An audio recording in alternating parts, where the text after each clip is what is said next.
We've seen these letters from Andrew Clennell via Freedom of Information. The Premier, he says that he was always intending to take the ADF support, but those letters seem to suggest otherwise, Stephen.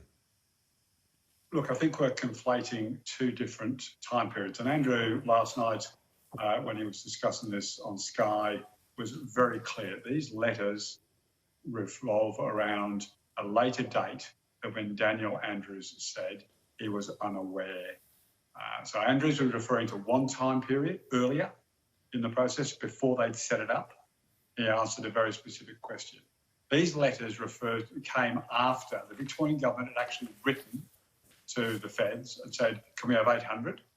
Then wrote 24 hours later to say, no, we only want 100 to 200. Now, there's still never been an explanation for why there was a change in that. And given the circumstances of the rising COVID cases at that stage, but frankly, I see this as nothing more than the base politicking that's been going on. The so-called, national cabinet has now devolved into a complete joke.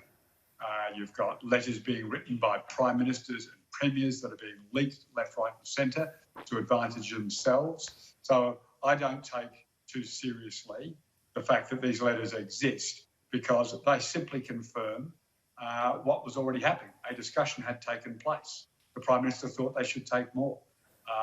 People have tried to use this as a smoking gun that says Andrews is a liar. And anyone trying to do that needs to watch Andrew Clennell's interview when he makes it very clear it's a different time period. Yeah, but this letter on July 11 is the point, Michael, where the Prime Minister says, given the escalating COVID outbreak in Victoria, I recommend that you again consider further ADF deployment to Melbourne over coming days. That letter was written a week after another one in July 4. So this is a few months after the period that Stephen's talking about, Michael.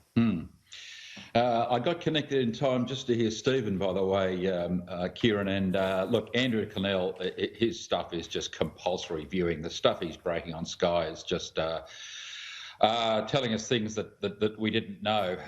Look, Stephen, you can see, Kieran, why Stephen was such a successful politician. This is black and white now, absolutely black and white. Andrews tells the parliamentary inquiry on the 11th of August, he says, I don't believe ADF support was offered for hotel quarantine. There's now 3 letters that Andrew Clennell's released showing that it was offered. There are 4 replies which we haven't yet got from Daniel Andrews. I don't know what Andrews is going to say tomorrow. It will be compelling viewing. He was offered. He said he wasn't offered. It's in writing. It's very clear. Seriously, Michael, you can't cherry pick half a sentence out of what Andrew said at the press conference. You need to watch cherry picking anything, Stephen. It's in writing. Yes. No, you're cherry picking it because that's not the question he was asked. He wasn't asked 3 months down the track, was it offered? He was being asked specifically around why they decided not to use them at the beginning. And that's what his answer was about. And any attempts by you and the Victorian opposition to try and put the letters and that answer together are just fraught because it's not connected. The one thing I try and avoid in life, Stephen, is to say something which is completely untrue, ridiculous, preposterous, and you're being put in a position of defending the completely indefensible. Andrews made it very clear. You are the only person in the country that doesn't believe that Andrews said at his inquiry, I don't believe ADF personnel was on offer. Now, to show you how well Morrison's playing the game, Morrison's people have known since early July, when he sent these letters, that ADF personnel was offered. It took Andrew Clennell to get these letters through the FOI process for the whole Australian public to know that it was offered and it was offered in writing. They were weeks later, Michael. They're not germane to his answer. You have a perfectly valid point, point to make that there were troops on offer weeks later. Why wouldn't Andrews then say... to the question. Why wouldn't Andrews then say, if you're right, why wouldn't Andrews have said, oh, they weren't on offer at the beginning? But later, of course, now it's August 11, they were in fact offered on 3 occasions in writing in July, and I replied to the Prime Minister on 4 occasions in July. By the time these questions were being asked, the quarantine in Victoria had been closed down. Oh, Andrew. It wasn't Yeah, but it's still, Stephen. it's still pretty clear that.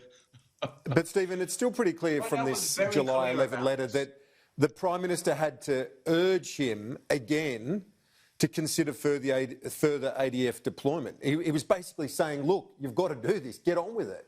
The important point, which is correct, that you and Michael are making, is that after Andrews or the government wrote and said we want 800 troops, and they prepared them, and then they wrote back the next day and said, no, we only want 100 to 200. Then the PM got the pen out, thought here's a great chance for me to embarrass these idiots, and wrote these letters, purely with the purpose of leaking them. You never write a letter like they've been writing unless you're planning on leaking.